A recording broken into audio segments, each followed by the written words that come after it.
Hello everyone and welcome to Adda 24/7 Regulatory Body and SO channel. This is Neelam Gehlot, your reasoning mentor. और इस session में हम लोग बात करने जा रहे हैं EPFO की जो लेटेस्ट वैकेंसी अभी आई है उस बारे में। तो क्या है ये वैकेंसी, कितनी वैकेंसी है, क्या हमारा एलिजिबिलिटी क्राइटेरिया होगा और क्या एग्जाम पैटर्न होगा और कितना समय है हमारे पास इस वैकेंसी को केटर करने के लिए, यानी कि इस वैकेंसी के लिए प्रिपेयर करने के लिए। तो ये सारी चीज़ें हम डिटेल में डिस्कस करने जा रहे हैं। अगर आप में से कोई भी चैनल के साथ आज पहली बार कनेक्ट कर रहे हैं तो चैनल को सब्सक्राइब जरूर कर लीजिएगा ताकि आप हमेशा अपडेटेड रहें, और साथ ही साथ अड्डा 24/7 एप्लीकेशन को डाउनलोड जरूर करें। अब आते हैं आगे, और अगर आप लोगों को ये सेशन पसंद आए तो इसको शेयर और इसको लाइक जरूर कीजिएगा। नाउ मूविंग फॉरवर्ड, सीधे आएंगे, मुद्दे की बात करेंगे। तो यहाँ पे और उससे पहले एक और बड़ी जानकारी, जितने भी हमारे एस्पिरेंट्स हैं जो कहीं ना कहीं वेट करते हैं फीस कम होने का, तो ऐसा एक मौका आप लोगों के पास दोबारा से मिल रहा है।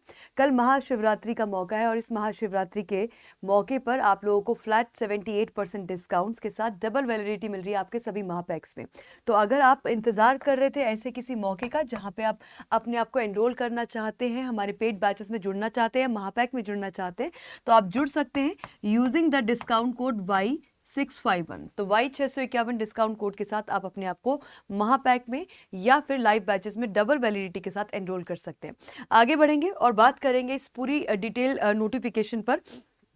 तो यूपीएससी यानी कि यूनियन पब्लिक सर्विस कमीशन, जिसके अंदर बहुत सारे एग्जाम्स आपके कराए जाते हैं ऑल इंडिया लेवल पे, उसी में से एक वैकेंसी आपकी आई है ईपीएफओ। ईपीएफओ यानी कि आपका एम्प्लॉय प्रोविडेंट फंड ऑर्गेनाइजेशन के तहत पर्सनल असिस्टेंट की वैकेंसी आप लोगों की निकाली गई है। वैकेंसी कितनी है? तो ये रिक्रूटमेंट है आपका special advertisement union public service commission. It invites the recruitment special for the following post, यानी कि पर्सनल असिस्टेंट की पोस्ट के लिए निकाली गई है। नाउ कितनी वैकेंसी है और किस तरीके से इसका डिस्ट्रीब्यूशन है उसको अभी आगे बात करेंगे। पहली बात, ये जॉब आपकी है क्या, और इसकी अगर बात करें तो किस तरह का ये जॉब है, तो ये अच्छी बात है, आप लोगों को पता होना चाहिए। ग्रुप बी पोस्ट है ये आपकी। आपको पता है कि group A, group B, group C, group D, ये 3-4 तरीके के पोस्ट आपके निकाले जाते हैं सेंट्रल गवर्नमेंट के अंदर, जिसमें ये आपकी ग्रुप बी पोस्ट है। और इस ग्रुप बी पोस्ट में ये नॉन गेजेटेड पोस्ट होगी। तो group B non gazetted post, group B अपने आप में बड़ी बात है, क्योंकि जो एलिजिबिलिटी क्राइटेरिया वो ये कहता है कि अगर आप एक प्लेन ग्रेजुएट हैं तो आप इस पोस्ट के लिए अप्लाई कर सकते हैं। अगर हम एक प्लेन ग्रेजुएट हैं और हमें ग्रुप बी पोस्ट मिल रही है तो ये एक अच्छा मौका है और धीरे धीरे आप इसमें आगे बढ़ सकते हैं। राइट नाउ इसका प्रोबेशन पीरियड होगा आपका 2 साल। जब आप इसमें सेलेक्ट हो जाएंगे, एग्जाम क्वालिफाई कर लेंगे, सारी डिटेल्स से आप आगे बढ़ जाएंगे, सारे प्रोसेस से आगे बढ़ने के बाद 2 साल का आपका प्रोबेशन पीरियड होगा। आगे बढ़ेंगे। अब इसमें बड़ी जानकारी ये, एग्जाम कंडक्टिंग बॉडी क्या रहेगा, यानी कि ये एग्जामिनेशन कौन सी बॉडी कंडक्ट कराएगी। जैसे आपका बैंक के एग्जामिनेशन आईबीपीएस कंडक्ट करवाता है बहुत सारे एग्जाम, उसी तरीके से यहाँ पे एग्जामिनेशन कंडक्टिंग बॉडी है आपकी union public service commission, UPSC. तो यूपीएससी के अंतर्गत जब एग्जाम होता है तो यूपीएससी के एग्जाम पैटर्न थोड़े से अलग होते हैं। ये बिल्कुल लेमैन पैटर्न नहीं होते हैं, बेसिक पैटर्न नहीं होते हैं। और यूपीएससी के अंदर अगर जनरल अवेयरनेस आए तो वो कहीं ना कहीं थोड़ा सा, जिस तरह से यूपीएससी का आप एग्जामिनेशन कंडक्ट कराने का तरीका देखते हैं, कुछ वैसा ही हमें यहाँ पे जनरल अवेयरनेस देखने को मिल सकता है, इसमें कोई डाउट नहीं है। आगे बढ़ेंगे। ऑर्गेनाइजेशन जिसके लिए आप ये एप्लीकेशन फॉर्म फिल कर रहे हैं, जिस ऑर्गेनाइजेशन का आप हिस्सा बनेंगे, वो है आपकी employee provident fund organisation, EPFO. आगे पोस्ट कितनी है, तो पोस्ट जो है यानी कि डेजिग्नेशन जो आपको मिलेगी वो है आपकी पर्सनल असिस्टेंट की। तो पर्सनल असिस्टेंट की पोस्ट है और इसके साथ साथ वैकेंसी 323 वैकेंसीज निकाली गई हैं इस पोस्ट के तहत। और कैटेगरी जो है ये गवर्नमेंट जॉब्स में आएगा, तो ये अच्छी बात है, गवर्नमेंट जॉब है, सेंट्रल गवर्नमेंट जॉब्स हो जाएंगी। ऑनलाइन आपको अप्लाई करना है, जो एप्लीकेशन फॉर्म है वो ऑनलाइन भरना होगा आपको। अब इसके ऑनलाइन एप्लीकेशन डेट्स क्या है, 7 मार्च, यानी कि आज आपका नोटिफिकेशन आउट हुआ है, जो कि यूपीएससी की वेबसाइट पर भी आप जाके देख सकते हैं। तो ऑनलाइन आपकी एप्लीकेशन आज से वो है फिल होना शुरू हो गई। 7 मार्च से लेके 27 मार्च शाम के 6 बजे तक, 27 मार्च शाम को 6 बजे तक आप ये फॉर्म फिल कर सकते हैं। इसमें भी ये बात देखने वाली होगी कि 27 मार्च का हमें इंतजार नहीं करना है, हम कोशिश करेंगे कि हम अपना ये फॉर्म जो है 25 मार्च तक ही फिल कर दें, इसके आगे ना बढ़े, क्योंकि लास्ट में आपको पता है थोड़े से प्रॉब्लम्स आते हैं फॉर्म को फिल करने में। सिलेक्शन प्रोसेस में आपका रहेगा रिटन टेस्ट, रिटन टेस्ट के बाद आपका होगा स्किल टेस्ट, स्किल टेस्ट के बाद आपका डॉक्यूमेंट डॉक्यूमेंट वेरिफिकेशन, इस तरह से आपकी प्रोसेस होने वाली है। सैलरी जो रहेगी वो आपकी 7th पे CPC लगेगा इसमें, तो सैलरी आपकी 44,000 ऑनवर्ड आपकी सैलरी रहेगी, जैसा कि हमने यहाँ पर मेंशन भी किया है, और ये 7th पे मैट्रिक्स के हिसाब से रहने वाली है आपकी सैलरी। आगे बढ़िए। अब इसमें जो नोटिफिकेशन आपका आज आउट हुआ है, नोटिफिकेशन को, इस फॉर्म को आप 27 मार्च लास्ट इसकी 6 बजे तक की डेट है। अब इसमें बड़ी जानकारी जो आप लोग को पता होनी चाहिए वो ये कि इसके एग्जाम डेट भी साथ ही साथ नोटिफिकेशन में बता दी गई है। जनरली आप लोग देखते होंगे कि नोटिफिकेशन आता है और एग्जाम डेट आपकी जनरली क्या होती है, टेंटेटिव डेट्स मेंशन करते हैं, टेंटेटिव मंथ मेंशन किया जाता है। यहाँ पे आपको प्रॉपर तरीके से डेट ऑफ एग्जाम पहले ही बता दी गई है। तो EPFO personal assistant exam date 2024 की जो है वो है आपकी 7 जुलाई 2024। अब 7 जुलाई को अगर मेरा एग्जाम है तो मेरे पास पूरा मार्च है, मेरे पास मार्च के बाद अप्रैल है, मई है, जून है, प्रॉपर आपके पास 4 महीने का समय है, और 4 महीने के समय में किसी भी एग्जाम की बहुत अच्छे लेवल पे आप तैयारी कर सकते हैं। तो यस, जितने भी प्लेन ग्रेजुएट्स हैं वो अभी से इस तैयारी में लग सकते हैं और अपने आप को प्रिपेयर कर सकते हैं इस एग्जाम के लिए। आगे बढ़ूंगी मैं। आगे है अब इसका क्या है, इसकी वैकेंसी का बाइफर्केशन है कि किस किस में कितनी कितनी वैकेंसी है। तो टोटल वैकेंसी आपकी आई है 323 में से जो अनरिजर्व्ड यानी कि हमारी जनरल कैटेगरी है, जनरल कैटेगरी की 132 वैकेंसी है। जो economically weaker section EWS section है उसकी 32 है। अदर बैकवर्ड क्लासेस OBC में जो आते हैं उनकी 87 है। अगर बात की जाए शेड्यूल्ड क्लास यानी कि SC ST कैंडिडेट की तो 48 एंड 24। तो total vacancy will amount to 323, जिसमें जनरल कैटेगरी की 132 वैकेंसी हमें देखने को मिल रही है। और आगे बढ़ेंगे। एप्लीकेशन फीस फीमेल कैंडिडेट्स के लिए 0 है, और SC ST OBC कैंडिडेट्स के लिए भी SC ST के लिए भी 0 है, और पर्सन विद डिसेबिलिटी के लिए भी 0। बाकी जो हमारे मेल कैंडिडेट्स हैं, जनरल कैंडिडेट्स है, OBC और EWS है, उनके लिए it's a very nominal fees, बहुत कम फीस है। 25 रुपए का आपका फॉर्म है, तो फॉर्म फिल कर दीजिएगा। मतलब हमें फॉर्म की जो है इसकी अमाउंट बहुत ज्यादा, इस करके फॉर्म नहीं मिस आउट होना चाहिए, फॉर्म फिल कर दीजिएगा बड़े प्यार से। अब आती है एलिजिबिलिटी क्राइटेरिया। दो तरीके से हम एलिजिबिलिटी क्राइटेरिया को देखते हैं, एक आपका एज बेसिस पे होता है, दूसरा आपका होता है एजुकेशन क्वालिफिकेशन के बेसिस पे। अगर मैं एज के बेसिस पे बात करूं तो अपर एज लिमिट आप लोगों की ये होगी आपकी एप्लीकेशन फॉर्म भरने की आखिरी तारीख के बेसिस पे।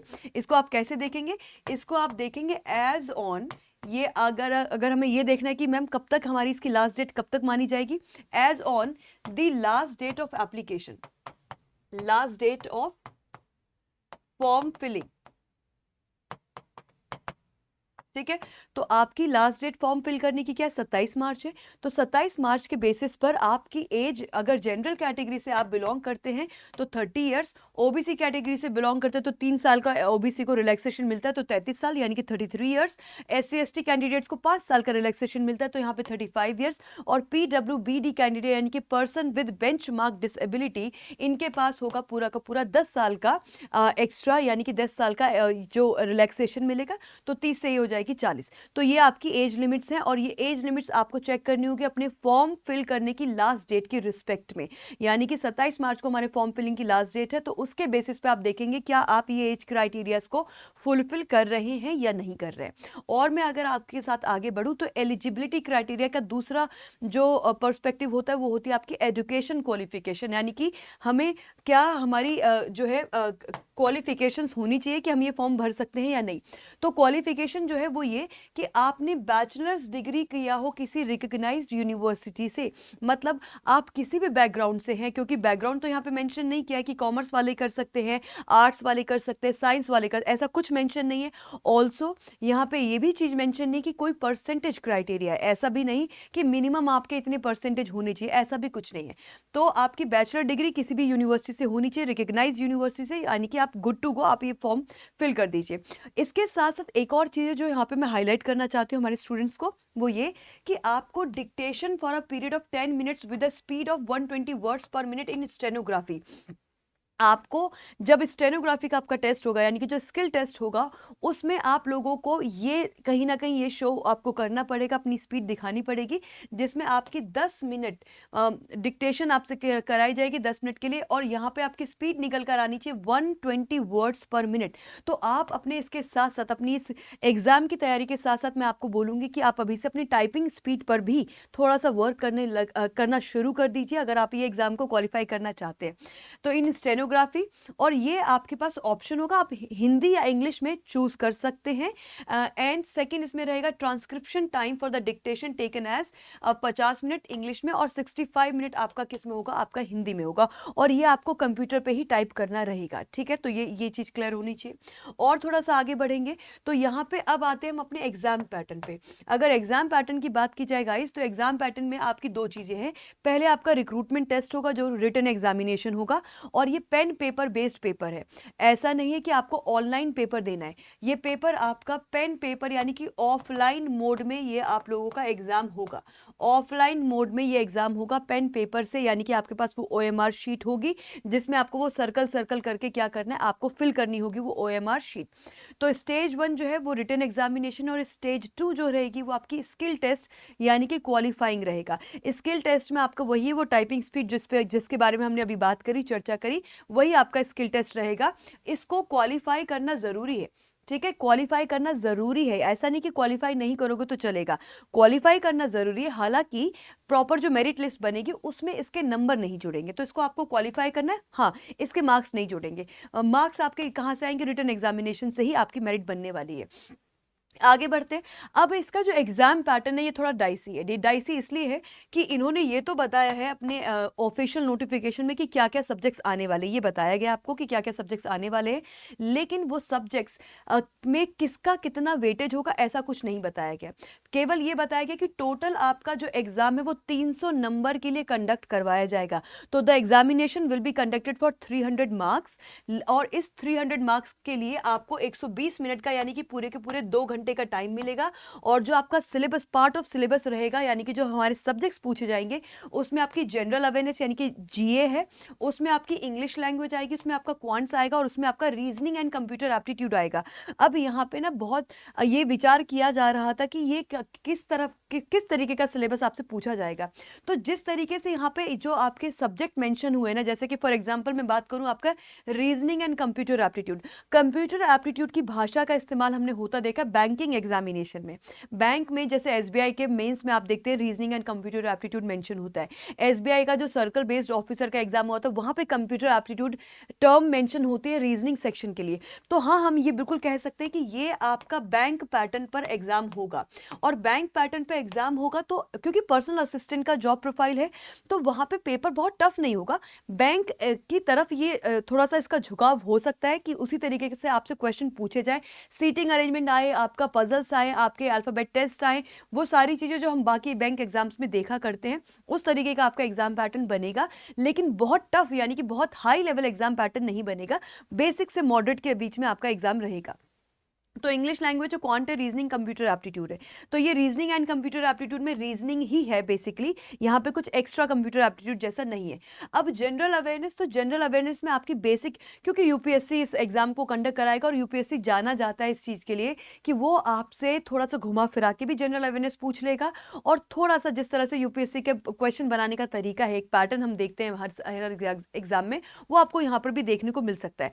अब रही बात इसकी कि ये जो 300 नंबर का पेपर होने वाला है, अब देखो 300 नंबर का पेपर, और यहाँ पे ऐसा भी बोला गया है ऑफिशियल नोटिफिकेशन में कि आपके हर क्वेश्चन पे इक्वल नंबर है। तो ऐसा बिल्कुल हो सकता है कि 100 क्वेश्चन आए और 100 क्वेश्चन में आपके एक क्वेश्चन पे 3-3 मार्क्स हो, ऐसा भी हो सकता है। ऐसा भी हो सकता है कि 150 क्वेश्चन बने और हर क्वेश्चन पे आपके 2-2 नंबर हो, ऐसा भी हो सकता है। या ऐसा भी हो सकता है कि यूपीएससी पेपर बना रहा है तो जनरल अवेयरनेस सेक्शन के क्वेश्चन थोड़े ज्यादा हो जाए, क्वांट रीजनिंग इंग्लिश के बराबर बराबर क्वेश्चन आ जाए, ऐसा भी हो सकता है। तो ये अभी देखने वाली बात होगी, क्योंकि ऑफिशियल नोटिफिकेशन में ऐसी कोई भी जानकारी नहीं दी गई है। वो उसमें सिर्फ इतना लिखा है कि 300 नंबर का पेपर होगा, 2 घंटे का पेपर होगा। और हाँ, एक और चीज जो बताई गई वो ये कि 1/3 आपकी रहेगी नेगेटिव मार्किंग। ये भी ध्यान रखिएगा कि 1/3 क्या रहने वाली, 1/3 आपकी नेगेटिव मार्किंग रहने वाली है। तो यस, ये बिल्कुल आपका यूपीएससी पैटर्न एकदम सॉलिड तरीके से आपका पेपर बनने वाला है। और आगे बढ़ेंगे। अब इसमें बहुत सारे स्टूडेंट को ये डाउट हो रहा होगा कि मैम ये पर्सनल असिस्टेंट का जॉब प्रोफाइल ये पोस्ट तो है, लेकिन एग्जैक्टली इसमें हमारा काम क्या होगा। तो देखो, जॉब प्रोफाइल इन्होंने बिल्कुल बहुत प्यार से मेंशन कर रखा है ऑफिशियल नोटिफिकेशन में। ड्यूटीज़ क्या होंगी अगर आप इस जॉब को निकाल पाते हैं तो आपकी ड्यूटीज़ क्या होंगी। Taking dictation and typing from officer concern, यानी कि जिस भी ऑफिसर के आप पर्सनल असिस्टेंट बनेंगे उनसे आप जो भी कहा जाएगा उसको आप टाइप करेंगे, उस डिक्टेशन को टाइप करेंगे। Handling telephone calls of members and field officers, handling visitors, maintaining engagements, preparing tour programmes and travel arrangements, handling parliamentary work, diarizing files and papers, tracking of files and important papers, monitoring management system of important references। तो basically आप अपने concerned officer के personal assistant रहेंगे और वो सारा काम जो कहीं ना कहीं असिस्ट करने वाला काम रहेगा वो आपकी ड्यूटीज में आएगा, वो आपके केआरएस में आएगा, जैसा कि यहाँ पे हमने आपको बताया भी है। ठीक है, और इसीलिए यहाँ पे आपकी वो टाइपिंग स्पीड जो हमने एजुकेशन क्वालिफिकेशन वाले सेक्शन में आपको बताया था कि आपकी टाइपिंग स्पीड कुछ इतनी इतनी निकल कर आनी चाहिए, वो इसीलिए क्योंकि आपकी जॉब प्रोफाइल का वो हिस्सा रहेगी। ठीक है, तो इसलिए टाइपिंग स्पीड पे आप पहले से काम करना शुरू कर दीजिएगा। आगे बढ़ेंगे। अब पे लेवल के बारे में बात हमने कर ली थी कि पे लेवल आपका वो 7th पे मैट्रिक्स के हिसाब से, तो बेसिक पे आपके लोगों की ये यहाँ पे रहेगी और इसके अलावा इसमें आपके पर्क्स एंड अलाउंसेस भी होंगे। ठीक है, आगे बढ़ते हैं। अब एग्जाम पैटर्न के बारे में मैंने आपको बता दिया कि ये pen and paper based recruitment होगा और इसमें आप लोगों को तो ये सारी जानकारी मैं आपको दे ही चुकी हूँ। ठीक है, उसके आगे स्कीम ऑफ एग्जामिनेशन ये भी आपको बता दिया है कि हर क्वेश्चन इक्वल मार्क्स कैरी करेगा और ये पेपर आपका ऑब्जेक्टिव टाइप पेपर होगा, यानी कि मल्टीपल चॉइस क्वेश्चन फॉर्म होगा लेकिन ऑफलाइन होने वाला है। मल्टीपल चॉइस क्वेश्चन तो होगा लेकिन ऑफलाइन होगा। मीडियम ऑफ क्वेश्चन पेपर आपका इंग्लिश और हिंदी दोनों भाषाओं में होगा। बाइलिंगुअल पेपर होगा लेकिन जो इंग्लिश लैंग्वेज वाला सेक्शन है आपका वो इंग्लिश में ही रहेगा, है ना। और उसके अलावा यहाँ पे बताया गया कि there will be a penalty for wrong answer. Wrong answer के लिए पेनल्टी है। Every wrong answer will carry a deduction of 1/3 of the marks assign to that question.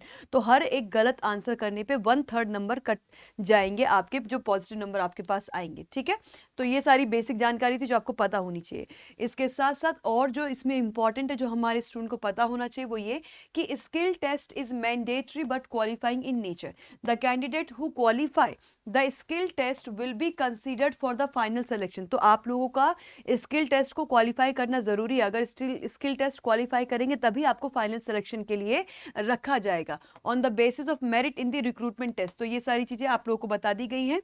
उसके बाद एक और चीज, जब आप अपना फॉर्म फिल करेंगे तो अपनी ऑनलाइन एप्लीकेशन फॉर्म को भरते वक्त आपसे ये ऑप्शन पूछा जाएगा कि candidates will have to indicate the language English या हिंदी, किसके लिए, for the typing, for the purpose of stenography, dictation and respective transcription for the dictation taken only in computer. तो जो आपका वो स्टेनोग्राफी यानी कि जो आपका स्किल टेस्ट होगा उसके लिए आप जब अपना ऑनलाइन एप्लीकेशन फॉर्म फिल कर रहे होंगे तो वहाँ पे एक कॉलम होगा जहाँ पे आपसे पूछा जाएगा कि डिक्टेशन इस पर्पस के लिए यानी कि स्टेनोग्राफी के पर्पस के लिए आप अपना वहाँ पे मेंशन कर सकते हैं। अगर आप इंग्लिश में टाइप करना चाहते हैं तो इंग्लिश वहाँ पे ऑप्शन लिखिएगा और हिंदी में करना चाहते हैं तो हिंदी लिखिएगा। ठीक है, चलिए, तो ये बेसिक जो मेन जानकारी थी वो मैंने आप लोगों के सामने डिस्कस कर ली है। I think this is it. अब इसके साथ साथ ये जो है ये हमारा 2 बजे दोपहर 2 बजे मेरा एक कंप्लीटली फ्री रीजनिंग का सेशन आता है और ये रीजनिंग के सेशन को आप सब लोग ज्वाइन कर सकते हैं। अब रही बात कि हम इस एग्ज़ाम की तैयारी कब से करना शुरू कर दें। देखो, एग्ज़ाम की तैयारी करने के लिए आपके पास पूरा समय है। जो टाइम है आपके एग्ज़ाम का वो है आपका 7 जुलाई। तो एग्ज़ाम डिटेल्स आपकी क्या आई है, जो एग्जाम डिटेल्स आपकी आई है वो आई है 7 जुलाई को पेपर आपका हो जाएगा और 7 जुलाई के लिए मेरे पास 4 महीने का टोटल टाइम है। अगर आप हमारे पेड बैच से जुड़कर अपनी तैयारी करना चाहते हैं, कहीं ना कहीं यूपीएससी ने पेपर बनाया, UPSC will be the conducting body, तो यूपीएससी जनरल अवेयरनेस में आपके साथ पूरा पूरा खेल सकता है। वहाँ पे आपको कुछ एडवांसमेंट देखने को मिल सकते हैं, राइट। तो यूपीएससी ईपीएफओ पर्सनल असिस्टेंट का गाइज हमने बैच लॉन्च कर दिया है। ये हमारा बैच ये टारगेट करेगा 2024 के इस एग्जाम को और बैच हम शुरू कर रहे हैं 20 मार्च से। बैच की डिटेल्स मैं आप लोगों को शो कर देती हूँ। अगर आप चाहें तो इस बैच के साथ जुड़कर अपनी तैयारी करना शुरू कर सकते हैं। बैच से जुड़ने के लिए आपको क्या करना है, बैच से जुड़ने के लिए आप लोगों को आना है अड्डा 24/7 एप्लीकेशन पर।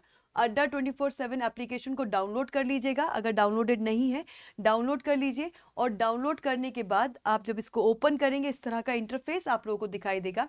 इस इंटरफेस पे यहाँ पे आप सेलेक्ट कर लीजिएगा regulatory body and SO channel. Regulatory body SO channel में आपको ये दिखाई देगा यूपीएससी ईपीएफओ। ये है आपका यूपीएससी ईपीएफओ का बैच, और इस बैच पे आप जैसे ही क्लिक करेंगे सारी डिटेल्स आप लोगों को मिल जाएंगी। इस बैच पे क्लिक कीजिएगा और बैच पे जाके आप कर दीजिएगा बाय नाउ। इस बैच में आप लोगों को टेस्ट सीरीज भी मिलेगी और लाइव क्लासेस भी मिलेंगी। तो इस बैच पे जाके आप जैसे ही क्लिक करते बाय नाउ करते, यहाँ पे आप डिस्काउंट कोड लगा दीजिएगा। तो डिस्काउंट कोड लगा देना Y651, और डिस्काउंट कोड लगा के कर दोगे आप अप्लाई, तो 3219 का ये बैच आप लोगों को अवेलेबल हो जाएगा। बैच की जो है डिटेल्स मैंने आप लोगों के साथ शेयर कर दी है। बैच आप लोगों का 20 मार्च से शुरू हो जाएगा, ठीक है। तो 20 मार्च से हम इस बैच को आपके कमेंट्स कर रहे हैं, शुरू कर रहे हैं, तो बैच से आप जुड़ सकते हैं। डिस्काउंट कोड मैंने आप लोगों को बता दिया Y651। इसके अलावा हमारे कोई भी ऐसे कैंडिडेट्स हैं जो तैयारी कर रहे हैं किसी और बैंक एग्जाम की या रेगुलेटरी बॉडी एग्जाम्स की, तो गाइज इस समय आप लोगों का महापैक डबल वैलिडिटी शुरू हो गई महापैक पे और लाइव बैचेस पे। तो यूजिंग दिस डिस्काउंट कोड आप हमारे महापैक के साथ या जिस भी बैच में आप जुड़ना चाहते हैं, जैसे आरबीआई ग्रेड बी का बैच कल से लॉन्च हो रहा है, तो उसमें भी आप जुड़ सकते हैं। So this is it for today session. I hope आप लोगों को सेशन अच्छा लगा होगा और आपको सारी डिटेल्स क्लियर हुई होंगी। तो बिल्कुल लेट नहीं करना है, एग्जाम इस एप्लीकेशन फॉर्म को फिल कर दीजिए। फॉर्म को फिल करने की लास्ट डेट है आपकी 27 मार्च। और एक अच्छा, क्योंकि अगर आप प्लेन ग्रेजुएट हो, एक फ्रेश ग्रेजुएट हो, तो आपके लिए ये कहीं ना कहीं, और यहाँ पे ये नहीं भूलना है हमें कि ये ग्रुप बी पोस्ट है, तो ग्रुप बी पोस्ट अपने आप में मायने रखती है। फ्रेशर के लिए तो डेफिनेटली मायने रखती है। तो यस, ये एग्जाम के लिए आप तैयारी कर सकते हो, और आपको तैयारी करने के लिए पर्याप्त समय मिल रहा है, सफिशिएंट टाइम आप लोगों को मिल रहा है, जो कि है 4 महीने का। तो मार्च, अप्रैल, मई, जून, 7 जुलाई को जाके हमारा पेपर होने वाला है। So all the very best guys. एक अच्छी अपॉर्चुनिटी है, और आपको ये गवर्नमेंट जॉब है, सेंट्रल गवर्नमेंट की जॉब है, तो ये कहीं ना कहीं आप लोगों के लिए आपके बीइंग ग्रेजुएट, ये मैं बोलूँगी 100% एक बहुत अच्छी वैकेंसी आप लोगों के लिए निकली है, और इसका पूरा पूरा फ़ायदा उठाइए। And all the very best guys, thank you. इसके अलावा आप लोगों के कुछ भी कंसर्न्स हैं तो आप हमसे कमेंट सेक्शन में पूछ सकते हैं, हम आपके सारे कंसर्न्स को जरूर आंसर करेंगे। Thank you everyone, thank you so much.